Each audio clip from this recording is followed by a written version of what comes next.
আমাদেরকে যারা আমরা এই অঞ্চলের নেতৃত্ব দেই, যারা আমরা সচেতন, আমরা যারা আলেম ওলামা যারা আছি, তাদেরকে অগ্রণী ভূমিকা পালন করতে হবে।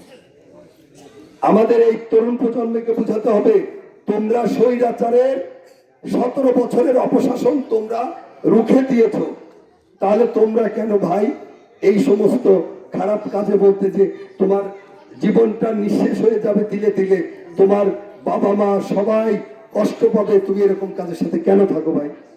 কেন তুমি এই সমস্ত মাদকের সাথে থাকো? মাদক নাও, মাদকের ব্যবসা করো, তুমি চাঁদাবাজি করো, দখলবাজি করো, এইগুলা মানুষকে কষ্ট দিয়ে তো তোমরা ভোট নিতে পারবে না।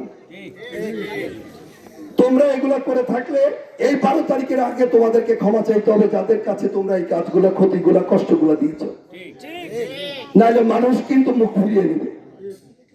এবং এটাও বলতে হবে যে এই ওয়াদাটা শুধু নির্বাচনের জন্য করলে হবে না, বলতে হবে যে আল্লাহ তাআলা যতদিন বাঁচিয়ে রাখবে আমরা আর কোনো খারাপ কাজে যেতে যাব না।